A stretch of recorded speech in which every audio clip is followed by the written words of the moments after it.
Hello again and welcome back to English Today. And this is DVD 22 and the fifth and last DVD of your advanced level and the series. And in this DVD, you will see another 2 episodes of our story, That's Life, followed by some more special TV programs. This time, our sports expert will be talking about Wimbledon. And then our culinary experts will be talking about wine tasting. Then, in the grammar section, we'll study some more useful phrases for when you're socializing and other ways of expressing probability using likely and unlikely. All right? So enjoy your viewing.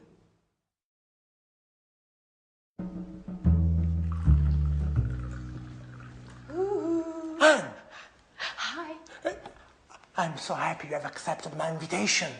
What a strange voice you have. I almost wouldn't have recognized you. It's the thrill. You can't imagine how I've longed for this moment. Oh, really? You don't say. To be truthful, I'm rather emotional myself. Oh, I'm glad you feel that way. Slow down, boy. I really don't want to wake the others. Oh, the others. Never mind. Who cares if they find out? Actually, I'd rather they didn't. You know how I am. I'm shy and reserved. Oh, what a pity. I know. And that's why I'm crazy about you. Reserved with the others. But you are a tiger when it comes to what you want. Come again? Oh, you know exactly what I'm speaking about. Well, let's light a candle. I want to see your face.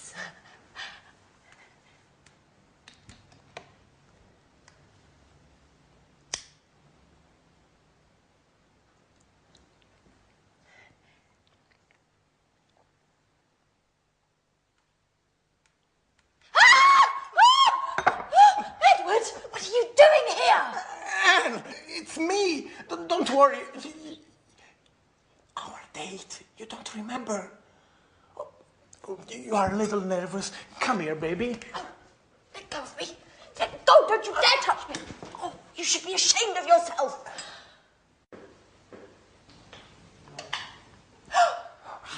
Hey, what's going on in here? Edward? No. Anne? Oh, now I understand everything. Thanks a lot, Anne. What a great friend you are. No. What an idiot I was to confide in you. No, really, Alice, it's not like you think. And what am I supposed to think then? It seems pretty clear to me.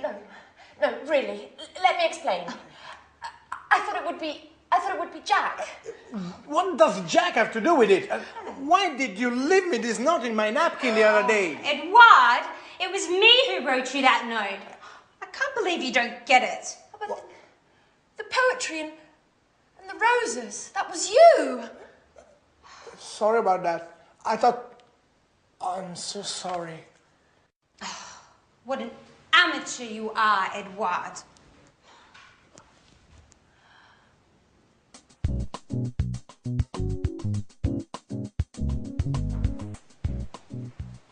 Hey, Anne. Hi. Have you read the paper? There's an article about Peter. Our singer has become famous. No, I haven't read it. To tell you the truth, I'm really not interested. What a pity. It's very interesting. Hey, Alice. Hi, Alice. Take a peek at the paper. There's an article about Peter. Whoopee, glad to hear it. Who cares? Fun you girls are. It's quite the pleasure to hang out with you. Edward, at least you'll be interested.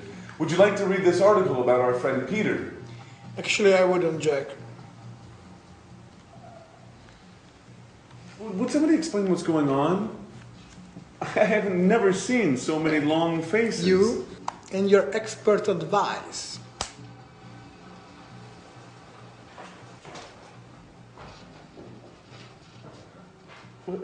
What's eating him? Has he gone stark raving mad? No, Jack, I've gone stark raving mad. Yet again, I played the fool. What an idiot!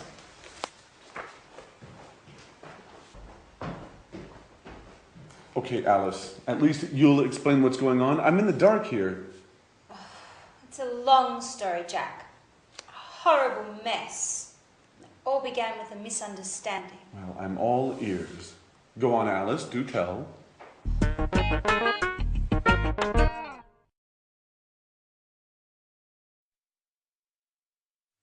Hello again and welcome back. I want to look at some more socializing language with you because very often you just don't learn that when you study in schools and things like that. And it's very important when you're traveling to be able to socialize and feel confident. What I'm going to do is some of the things are new, some of the things you already know. Now, I'm going to say something to you and I want you to think about how we use these particular phrases. All right, so let's start. Now, if I say to you, never mind, don't worry, never mind, don't worry, when do we use that? Yeah, it's often in a situation where, for example, you disturb somebody, you say, oh, I'm terribly sorry, because you pour red wine on their trousers or something like that. I'm terribly sorry. The person apologizes and you say, never mind, don't worry. It means for you it's not important. Okay? So, never mind, don't worry. What about this one? If I say, what a pity, or oh, what a shame. When do I use that? What a pity. What a shame. Yeah, it's to express your disappointment when something happens. Oh, you can't come tonight. What a pity. What a shame. All right, so disappointment. Good. Next one. This is difficult. This is new for you. If I say just as well, what does that mean? You don't know, it's difficult. Just as well has no sense individually. I'll give you an example. It's not going to rain tomorrow. Just as well. And in that situation, just as well means I'm happy about that. That's good. All right, so just as well is like saying that's good. All right, just as well. Great. Next one, sorry about that. Notice we say sorry about that. Okay, that's when you want to apologize about something. Sorry about that. Very common, sorry about that. Next one, this one. Well, fancy that. Well, fancy that. Now this we use when we want to express surprise. Fancy that. He won the competition. Really? Fancy that. Okay, good. Next one. You must be joking. You must be joking. Joking, now, that is when you don't believe something. You want to express your disbelief. So, for example, England won the World Cup. Oh, come on, you must be joking. Right? Now, this one you do know, so this is revision. When do we say, well, actually, I'd rather you didn't? Well, actually, I'd rather you didn't. You know those golden words, well, actually? Yeah. Somebody asks you something like, do you mind if I smoke? And you want to say no politely, not aggressively. So, well, actually, preparation, psychological preparation for no. Well, actually, I would rather you didn't. Well, actually, I'd rather you didn't. Very important. These are nice. Mind how you go. Take care. Very nice phrases, those. Mind how you go. Take care. We say those mind how you go means be careful when you're traveling. When somebody is leaving you and saying goodbye, we wish them that. Take care, mind how you go. It means look after yourself, all right? And the last one is cheers. Now, cheers is something we usually use when we're drinking. Two people, cheers.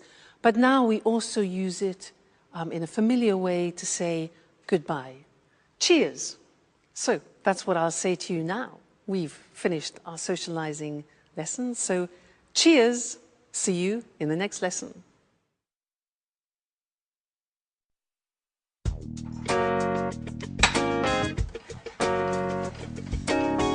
Hi, Anne.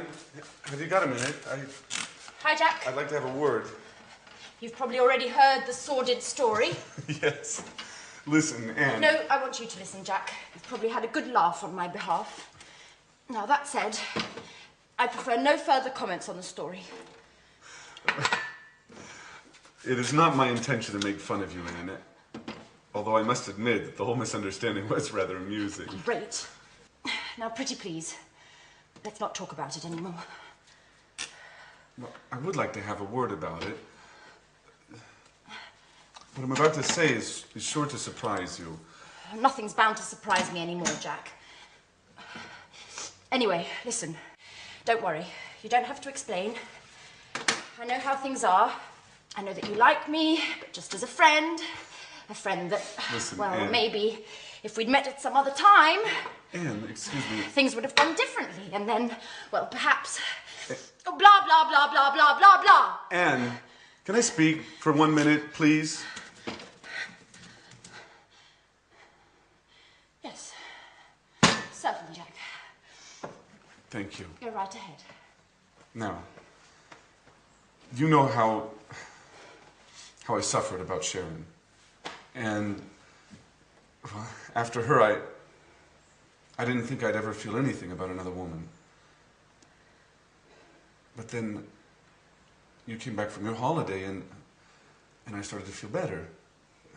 I didn't think about Sharon so much. What are you getting at, Jack? And it was because of you that I managed to forget about Sharon. Well, that's what friends are for, n'est-ce pas? You really don't get it, do you? Get what, Jack? Anne, I'm trying to tell you that I'm in love with you.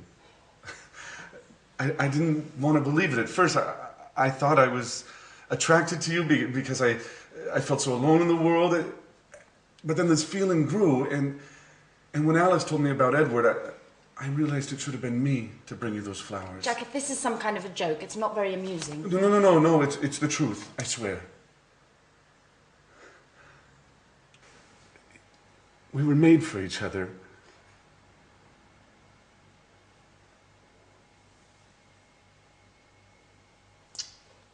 I should have realized it sooner.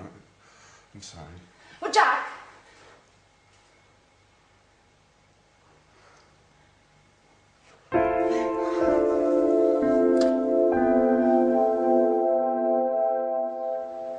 So, Edward, are you going to explain why you called us all here today? What's so urgent? Well, listen.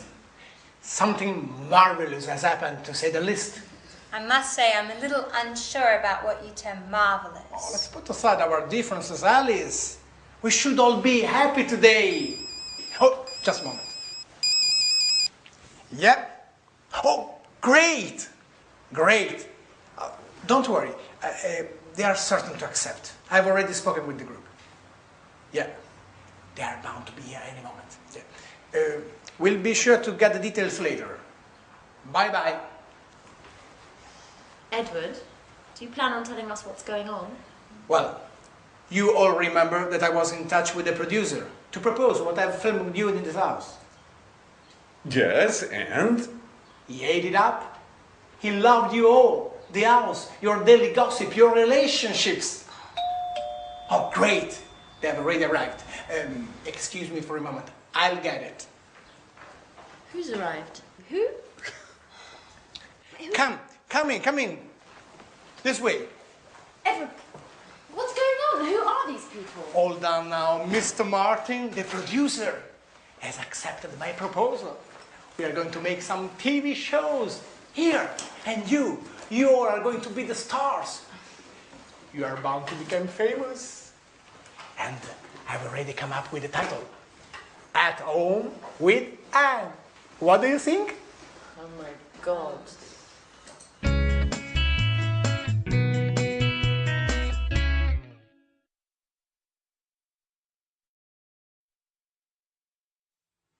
Hello again, and here we are at the last lesson.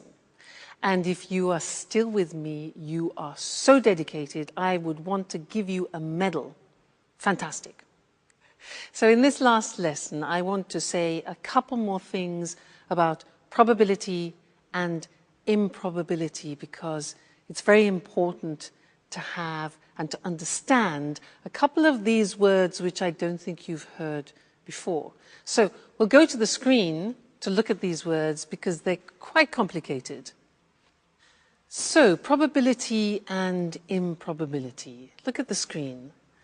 We can use two words, unlikely and likely. Have you ever heard of those? Unlikely and likely? No, maybe not. Let me show you how they work. I can say to you, if for example, let's take my sister. My sister is a gymnast. She's going in for a competition, but the probability that she will win is low. So to say that in English, I can say she's unlikely to win. Look at that structure. It's the verb to be plus unlikely plus the infinitive. So if I say to you, my sister is unlikely to win the competition, it means the probability is low. All right, so she's unlikely to win.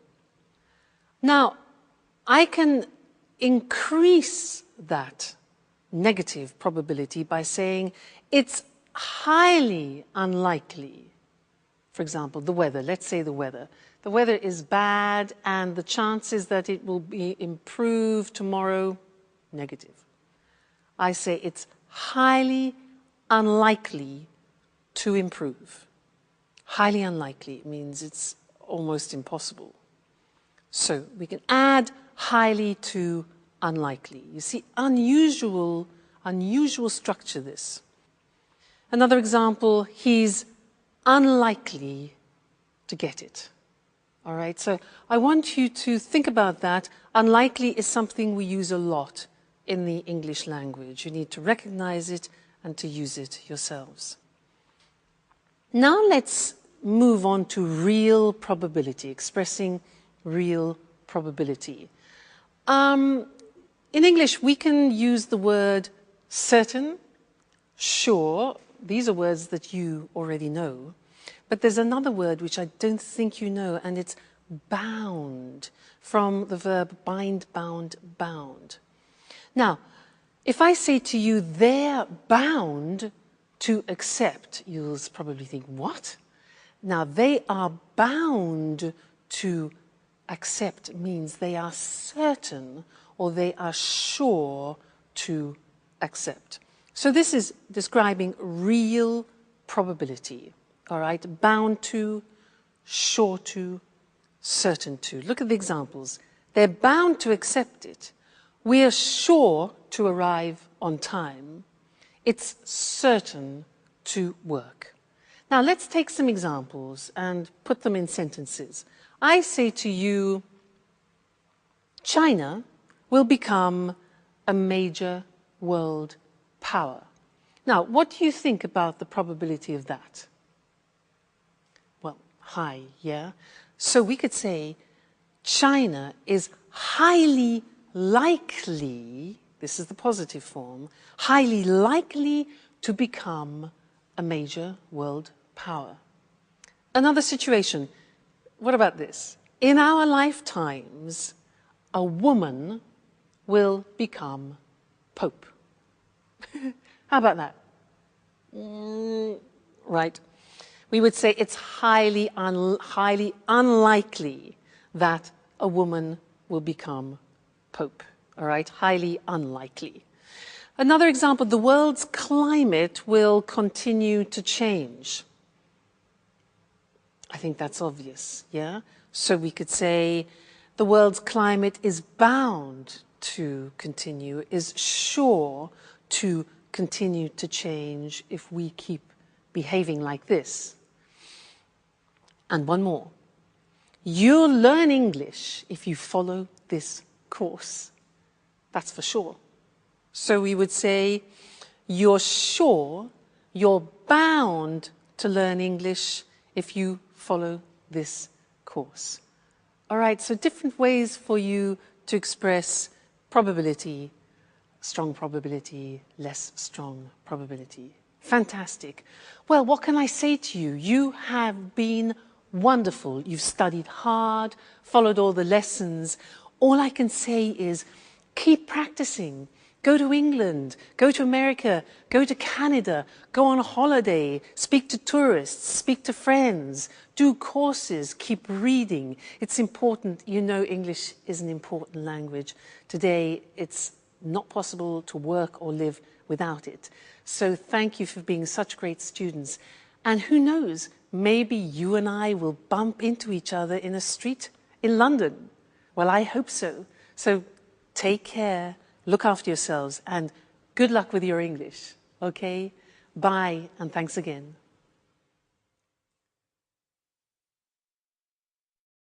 The tennis tournament that for many years insisted players wear only white.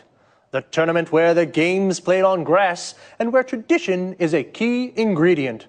Of course, I'm talking about Wimbledon. Good evening, I'm Eric Brown, and here in the studio with me to tell us more about this famous championship is John Forbes, our sports expert.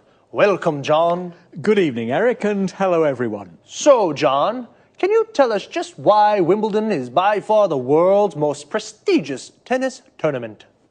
Well, Eric, the world's first international tournament took place at Wimbledon. Today, of course, there are many international tournaments, but Wimbledon has managed to retain a special place in the hearts of tennis fans and most players around the world. And when did the first championship take place?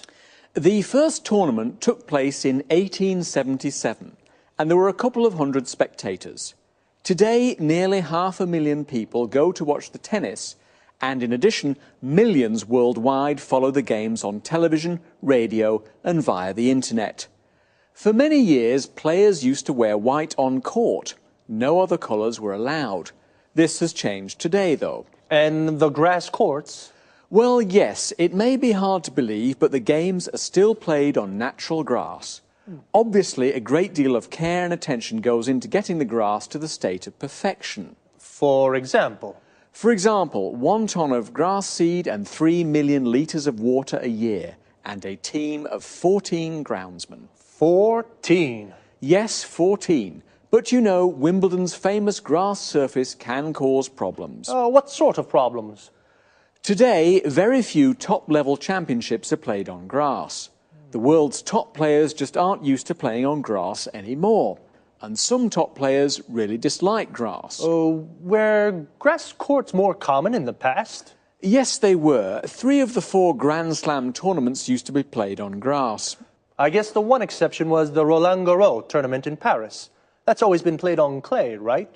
That's right, Eric, but the Australian and the US Opens, which were originally played on grass, have now switched to surfaces requiring less maintenance, leaving only Wimbledon with the surface on which tennis originated. And what difference does the surface make? Actually, it makes a big difference, Eric. On grass courts, for example, serves can be very, very fast, over 210 kilometres per hour, and the ball tends to bounce lower than on other surfaces, giving attacking players an advantage. And the alternatives? One alternative is the clay surface of the courts of Roland Garros in Paris. Here, compared with Wimbledon, the game tends to be slower and the ball bounces higher, giving the defensive players the advantage. Fascinating. Okay, thank you, John. One last question. Where exactly is Wimbledon? Wimbledon is a pleasant, leafy suburb in southwest London. Obviously, it's famous all around the world for the tennis championships that take place there every summer. Okay, thank you again. Thank you. Goodbye. And goodbye to you, and see you again next week for another edition of Sports Special. Today's topic was one of the most important tennis tournaments in the world. A tournament is a sports competition.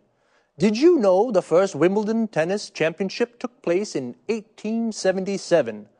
To take place means to happen in a certain location. A championship is like a tournament. There are a series of games and there is a winner, a champion. Today, Wimbledon has nearly 500,000 spectators. Spectators are people who watch something from a short distance. And millions of viewers follow the championship on TV.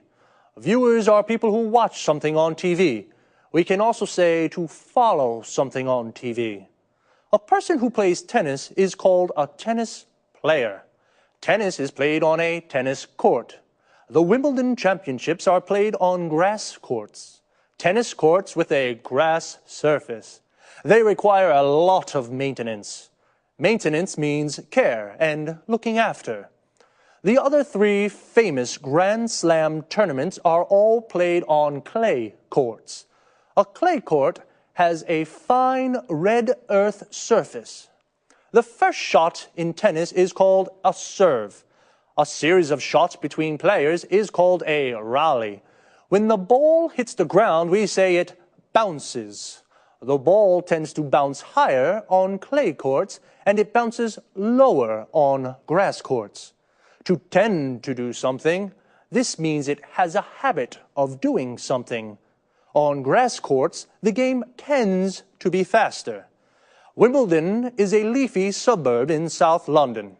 A suburb is an area of houses away from the city centre. And leafy means there are a lot of trees. That's about it for today. I'll see you on Sports Special next week. Bye-bye. Welcome to all our viewers. Lisa, this is our last show together. I hope you've enjoyed these informal chats as much as I have. Of course, it's been fun for me as well. Now then, what are you going to talk about today? I've received quite a few emails from people who want to learn about wine tasting. You know it's become very trendy these days. Great. I wouldn't mind understanding a little more about wine myself. Let's begin with the right approach to wine. First of all, before drinking it, one should appreciate the taste of wine. There are 3 steps to correct wine tasting: look, smell, and taste. Well, what should one look for? Colour is the first thing.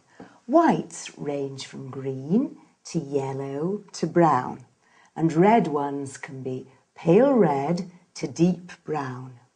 Is the colour of wine related to age? The general rule is whites tend to darken with age. It's usually the opposite for red ones.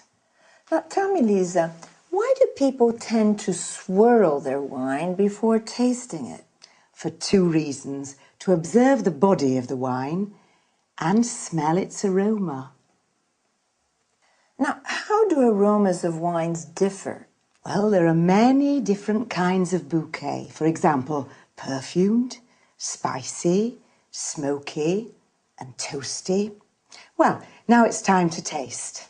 Oh, before tasting, how should wines be poured? Let me show you. Still wines, like this one, should be poured towards the centre of the glass. Remember that sparkling wines, on the other hand, should be poured against the side of the glass. Why is that? So the bubbles don't escape. So, now try sloshing the wine yourself. Observe it carefully. Are there good legs? Legs? What do you mean? Can you see the droplets on the glass? Yes. Well, they indicate a thick body of the wine. Now, have a first sip. Swish the wine around your mouth and give us your first impression. It's, how can I say, slightly bitter. Seems like a fruity taste to me. You see, You've already identified 2 wine flavours. Now, take another sip and see if you can't taste the tannin. I'm not really sure. In the beginning, it's difficult to define a wine. This is, without a doubt, a round, full-bodied wine. Now, I notice you chose this glass for red wine. What are those glasses for? This glass for red wine is called a Rhine glass. This tulip-shaped glass is for white wines, and that flute is for sparkling wines. And those items over there are the basic wine utensils, aren't they? Yes, this is a corkscrew, and this is a foil cutter. Other useful objects are a drip catcher and a decanter. Well, I'm sure there's a myriad of things that we could say about wine, but unfortunately our time is up. Lisa, thank you for being such a great hostess. My pleasure. Now, let's have a look at the language we used. Lisa said that wine tasting has 3 steps. When we look at wine, we study its appearance. When we take a whiff of wine, we smell it so as to appreciate the bouquet.